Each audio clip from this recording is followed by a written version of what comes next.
हिमाल कतिपयका लागि ढुङ्गा र हिउँको विशाल थुप्रो हो, तर केही मानिसका लागि भने यही हिमाल सपना हो, यही चुनौती हो र कहिलेकाहीँ यही अन्तिम गन्तव्य पनि। 16 साउन एउटा यस्तो खबर आयो जसले नेपाल मात्र होइन सिङ्गो विश्व पर्वतारोहण समुदायलाई स्तब्ध बनायो। विश्व कीर्तिमानी पर्वतारोही लाखौँ युवाका प्रेरणा, असम्भवलाई सम्भव बनाउने व्यक्ति निर्मल पूर्जा अर्थात् निम्सताई अब हामी बीच रहेनन्। पाकिस्तानको कराकोरमा हिम श्रृङ्खलामा रहेको 8047 मिटर अग्लो ब्रड पिक, विश्वकै सबैभन्दा कठिन 8000 हिमाल मध्येको एक। 14 साउन दिउँसोको समय, मौसम सामान्य देखिए पनि केही मिनटमै सबै कुरा बदलियो। अचानक विशाल हिम पहिरो खस्यो। हिउँको त्यो भीषण भेलले निर्मल पूर्जाको नेतृत्वमा रहेको टोलीलाई एकै क्षणमा आफ्नो चपेटामा पार्यो। त्यस क्षणपछि 10 जना आरोही सम्पर्कविहीन भए, तीमध्ये 6 जना नेपाली थिए। उद्धार टोली तुरुन्त परिचालित गरियो, तर हिम पहिरो, खराब मौसम र अत्यन्त कठिन भूगोलका कारण खोजी कार्य निकै चुनौतीपूर्ण बन्यो। शुक्रबार 4 जनाको शव फेला पर्यो। अन्ततः निर्मल पूर्जाले स्थापना गरेको इलाइट एक्सपर्टले सामाजिक सञ्जाल मार्फत उनको निधन भएको पुष्टि गर्यो। को थिए त निम्सताई? निर्मल पूर्जा, जो म्याग्दीमा जन्मिए तर उनको बाल्यकाल चितवनमा बित्यो। रोचक कुरा के छ भने बाल्यकालमा उनी हिमाल चढ्ने सपना देख्ने बालक थिएनन्। उनको सपना थियो आफ्नो बुबा र दाजुभाइ झैँ बेलायती गोर्खा सैनिक बन्ने।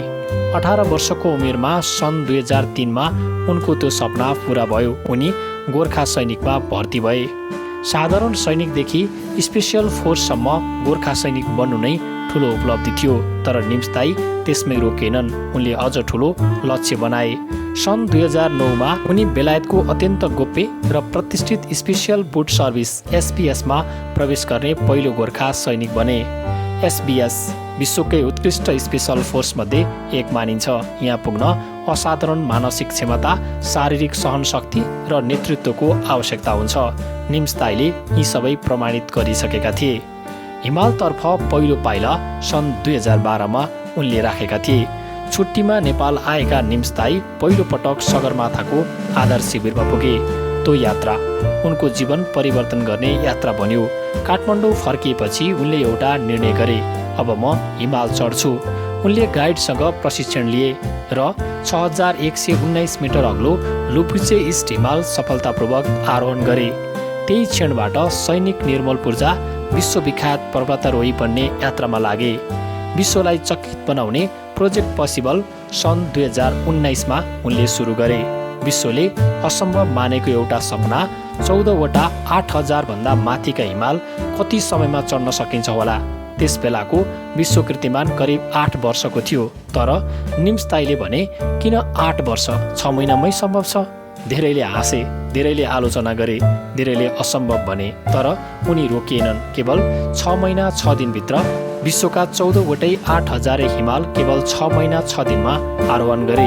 यो अभियानलाई उनले नै नाम दिएका थिए प्रोजेक्ट पसिबल। यसले एउटा सन्देश दियो, नथिङ इज इम्पोसिबल। K2 को ऐतिहासिक विजय सन् 2021। विश्वकै कठिन हिमाल K2 जाडोयाममा यसअघि कसैले सफल आरोहण गर्न सकेको थिएन। निम्सताईको नेतृत्वमा 10 नेपाली पर्वतारोहीको टोली इतिहास रच्न निस्कियो। अन्ततः उनीहरूले जाडोयाममा पहिलो पटक K2 सफलतापूर्वक आरोहण गरे। शिखर नजिक पुगेर सबैले नेपालको राष्ट्रिय गान गाए। त्यो दृश्य आज पनि विश्व पर्वतारोहण इतिहासको सबैभन्दा भावुक क्षणमध्ये एक मानिन्छ। नेटफ्लिक्ससम्म पुगेका नेपाली निम्सताईको असाधारण यात्राले विश्वको ध्यान तानेको थियो। उनको प्रोजेक्ट पसिबलमाथि नेटफ्लिक्सले 13 पिक्स नथिङ इज इम्पोसिबल नामक डकुमेन्ट्री निर्माण गर्यो। यसले करोडौँ दर्शकलाई नेपालको साहस, नेपालको पर्वतारोहण र निम्सताईको सङ्घर्षसँग परिचित गरायो। उनी केवल पर्वतारोही रहेनन्, उनी नेपालको अन्तर्राष्ट्रिय ब्रान्ड बने। ब्रोड पिक अन्तिम अभियान अनुभव थियो, विश्व कीर्तिमान थियो, सयौं सफल आरोहण थिए, तर हिमाल कहिले कसैको हुँदैन। ब्रोड पिकमा उनी एउटा चुनौती स्वीकार गर्दै थिए, तर यसपटक प्रकृतिले फरक निर्णय गर्यो। हिम पहिरो र संसारले आफ्नो महान पर्वतारोही गुमायो। अन्तिम सन्देश के भन्छ भने निर्मल पूर्जा अब हामी बीच छैनन्, तर उनको साहस, उनको आत्मविश्वास, उनको नेतृत्व र एउटा वाक्य सधैँ बाँचिरहनेछ, नथिङ इज इम्पोसिबल। आज नेपालले एक विश्व कीर्तिमानी प्रवक्ता रही गुमाएको छ, तर इतिहासले एउटा अमर नाम पाएको छ, निर्मल पूर्जा।